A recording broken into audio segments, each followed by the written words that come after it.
Doctor BR Ambedkar open యూనివర్సిటీలో ఎవరైతే open BEd phase 2 కోసం ఎదురు చూస్తున్నారో ఈ వీడియోలో కంప్లీట్ గా మీకు ఫేజ్ 2 కి ఎన్ని వేకెన్సీస్ ఉన్నాయో ఈ వీడియోలో డీటెయిల్ గా ఎక్స్ప్లెయిన్ చేస్తానండి. సో ఫేజ్ 1 తర్వాత మనకు ఫేజ్ 2 కి సంబంధించిన నోటిఫికేషన్ కూడా వచ్చింది. సో వెబ్ ఆప్షన్స్ ఇంకా ఎవరైతే పెట్టుకోలేరో పెట్టుకోండి. అండ్ కొత్తగా ఎవరైతే ఫేజ్ 1 లో మీరు రిజిస్ట్రేషన్ చేసుకునే వాళ్ళు ఇప్పుడు మీరు రిజిస్ట్రేషన్ చేసుకోవచ్చు. సో మనకు టోటల్ సీట్స్ వచ్చేసి 550 సీట్స్ ఉన్నాయి టోటల్ ఓపెన్ బిఎడ్ లో. సో ఫేజ్ 1 లో 550 స్టూడెంట్స్ ని వాళ్ళు సెలెక్ట్ చేయడం జరిగింది. సో అందులో ఆన్లైన్ లో ఫీ పేమెంట్ చేసి కాలేజ్కి వెళ్ళి లైక్ యూనివర్సిటీకి వెళ్ళి సర్టిఫికేట్ వెరిఫికేషన్ చేసుకున్న వాళ్ళు మీకు అడ్మిషన్ అనేది అయిపోతుంది. సో ఇప్పుడు ఫేజ్ 2 లో ఎవరైతే వెబ్ ఆప్షన్స్ పెట్టే వాళ్ళు కావచ్చు, కొత్తగా రిజిస్ట్రేషన్ చేసుకునే వాళ్ళు మీకు ఫేజ్ 2 లో ఎన్ని లైక్ వేకెన్సీస్ ఉండొచ్చో ఇప్పుడు డిస్కస్ చేద్దాం. సో టోటల్ 550 లో మనకు ఫేజ్ 1 తర్వాత ఎవరైతే సీట్ వచ్చి ఫీ పేమెంట్ చేయని వాళ్ళ యొక్క డేటా ఇచ్చారు. సో అవి అఫీషియల్ గా వేకెన్సీస్ మనకు.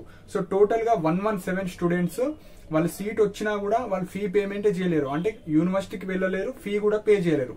సో ఆ 117 మళ్ళీ ఫ్రెష్ గా ఫేజ్ 2 లో వేకెన్సీస్ వస్తాయి. సో అఫీషియల్ గా 117 సీట్స్ అనేవి వేకెన్సీస్ ఉన్నాయి.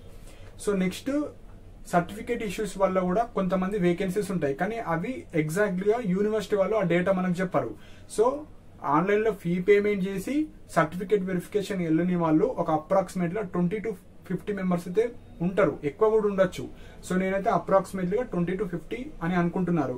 సో ఎందుకు ఇష్యూస్ ఉంటాయంటే కొంతమంది డైరెక్ట్ ఓన్లీ డిగ్రీతోని అప్లై చేసిన వాళ్ళు ఉంటారు, అంటే వాళ్ళకి తెలియకుండా, అంటే డిఎడ్ కూడా ఒక ఎలిజిబిలిటీ ఉంది, మళ్ళీ ఇన్ సర్వీస్ ఉండాలి. సో ఇలాంటివి ఎలిజిబిలిటీ తెలుసుకోకుండా కొంతమంది రాసి మంచి ర్యాంకర్స్ ఉండి అక్కడ రిజెక్ట్ అయిన వాళ్ళు ఉన్నారు.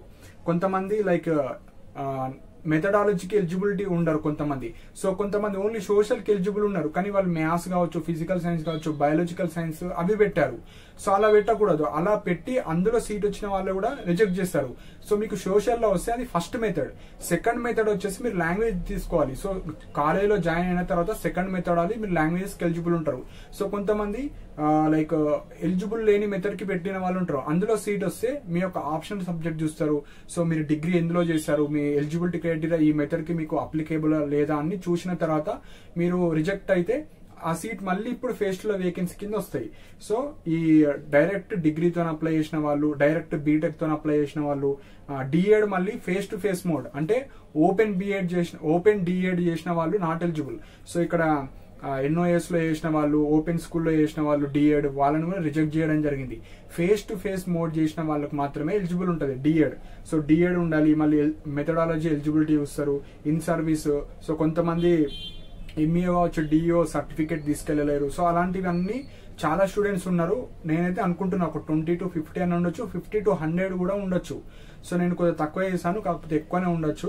సో అఫీషియల్ గా 117 మెంబర్స్ ప్లస్ ఈ సర్టిఫికేట్ ఇష్యూస్, మెథడాలజీ ఇష్యూస్ వాళ్ళు ఒక 20 to 50 మెంబర్స్ అయితే ఈజీగా ఉంటారు. సో అప్రాక్సిమేట్లీ 135 to 150 స్టూడెంట్స్ అయితే ఉండొచ్చు. అంటే మన కమెంట్ సెక్షన్ లో కొంతమందిని చూసి నేను రఫ్ అనాలిసిస్ చేస్తున్నా, అంటే ఇంకా వేరే వాళ్ళు కూడా ఉండొచ్చు ఇన్ఫర్మేషన్ ఇవ్వని వాళ్ళు. సో ఇది నేను ఒక రఫ్ అనాలిసిస్ గా చూస్తున్నాను. 135 to 150 ఎంతమంది అని ఉండొచ్చు. సో ఇక్కడ 117 మెంబర్స్ యొక్క హాల్ టికెట్ నంబర్స్, వాళ్ళ యొక్క మెథడాలజీ ఇచ్చారు. సో ఈ డేటా వల్ల మీకు కొద్దిగా యూజ్ ఉంటుంది. సో ఏ మెథడాలజీలో ఎక్కువ మెంబర్స్ ఉన్నారు, అంటే మ్యాథ్స్ మెథడ్ లో ఎక్కువ మంది ఉన్నారా, physical science, bio science, social అనా, సో మీరు ఒక చూసుకోవచ్చు. సో ఏ మెథడాలజీలో ఎక్కువ వేకెన్సీస్ ఉన్నాయి, ఆ హాల్ టికెట్ నెంబర్ మనకు సీట్ అలాట్మెంట్ ఫేజ్ 1 ఉంది కదా, అందులో చెక్ చేసుకోండి. అది ఎందుకు చెక్ చేసుకోవాలంటే మనకు మళ్ళీ ఇక్కడ రిజర్వేషన్ రూల్ కూడా ఉంటుంది. సో ఇప్పుడు వేకెన్సీ అనేది మీ మెథడాలజీలో మీ క్యాస్ట్ లో వేకెన్సీ ఉంటేనే మీకు సీట్ రావడానికి జరుగుతుంది. సపోజ్ ఎగ్జాంపుల్ ఇప్పుడు ఒక బీసీబీ క్యాండిడేట్ ఉన్నాడు, బీసీబీలో ఒక 2 వేకెన్సీస్ ఉన్నాయి.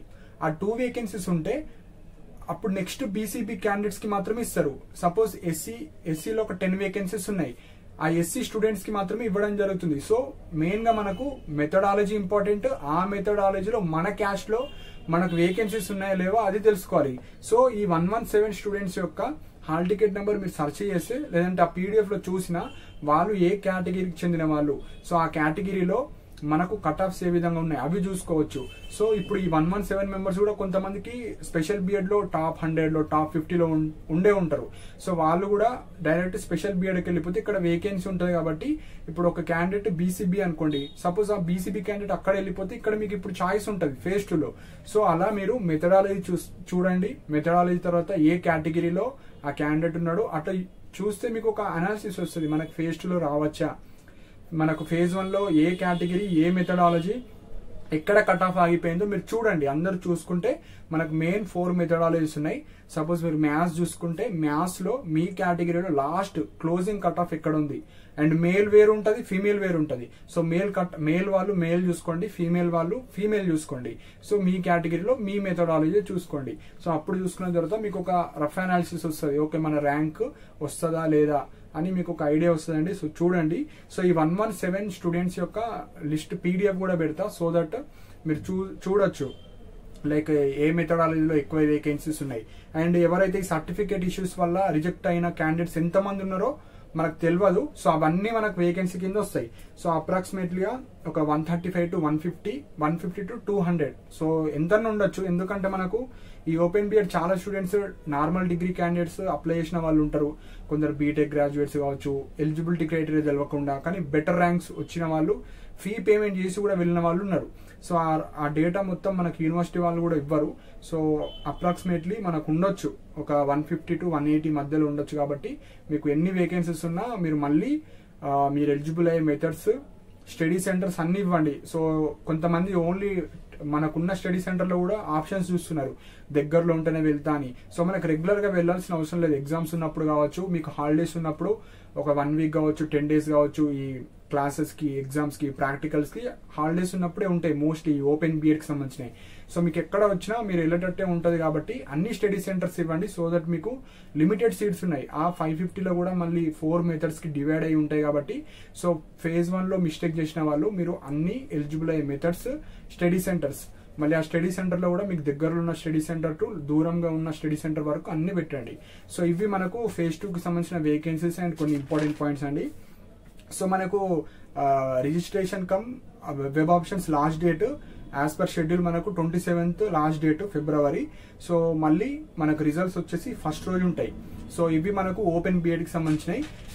ఇంకా ఏమైనా డౌట్స్ ఉంటే మీరు కింద కమెంట్ సెక్షన్ లో మెన్షన్ చేయండి. అండ్ చాలా మంది ఎలిజిబిలిటీ లేకుండా ఫీ పేమెంట్ చేసిన వాళ్ళు మీకు రీఫండ్ అవుతుంది, కాకపోతే రీఫండ్ అనేది వాళ్ళు ఏ విధంగా ఇస్తారు, వాళ్ళకి ఏమైనా ఫార్మేట్ ఇస్తారా, లేదంటే ఎప్పుడు ఇస్తారో ఆ డేటా అనేది మీరు కౌన్సిలింగ్కి వెళ్ళారు కదా అదే రోజు ఎవరిదైనా నంబర్ తీసుకున్నా, లేకపోతే వాళ్ళు ఎట్లా ప్రాసెస్ అయింది ఏమైనా చెప్తే ఆ ప్రాసెస్ మీరు ఫాలో అవ్వండి.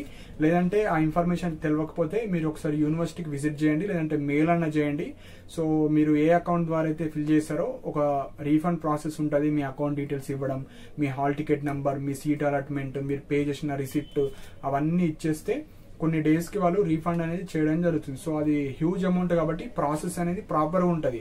సో మీరు యూనివర్సిటీకి వెళ్ళడానికి ఎవరైతే ఎలిజిబిలిటీ లేకుండా సీట్ వచ్చి ఫీ పేమెంట్ చేసి యూనివర్సిటీకి వెళ్ళిన వాళ్ళు, రిజెక్ట్ అయిన వాళ్ళు, సో కొంతమంది కమెంట్ సెక్షన్ లో మెన్షన్ చేస్తారు. సో యూనివర్సిటీకి వెళ్ళండి, సో వాళ్ళు ఏమైనా ప్రాసెస్ చెప్తే ఆ ప్రాసెస్ ఫాలో అవ్వండి. సో కొన్ని డేస్ తర్వాత మీ అకౌంట్ కి వాళ్ళు రీఫండ్ చేయడం జరుగుతుంది. సో ఇవి మనకు ఓపెన్ బిఎడ్ కి సంబంధించిన ఇంపార్టెంట్ డౌట్స్ అండి. సో ఈ PDF కూడా మన టెలిగ్రామ్ ఛానల్లో పోస్ట్ చేస్తాను. సో మీకు మన డౌట్స్ ఉంటే కింద కమెంట్ సెక్షన్ లో మెన్షన్ చేయండి. అతను పర్సనల్ గా మాట్లాడాలనుకుంటే కాల్ మీ ఫర్ అబ్దు గారు కూడా కాల్ చేయొచ్చు. అండ్ టెలిగ్రామ్ ఛానల్ కి సంబంధించిన లింక్ కూడా కింద కమెంట్ సెక్షన్ లో మెన్షన్ చేశాను. అండ్ ఇలాంటి అప్డేట్స్ కోసం మన ఛానల్ ని సబ్స్క్రైబ్ చేసుకోండి. And thank you for watching my video.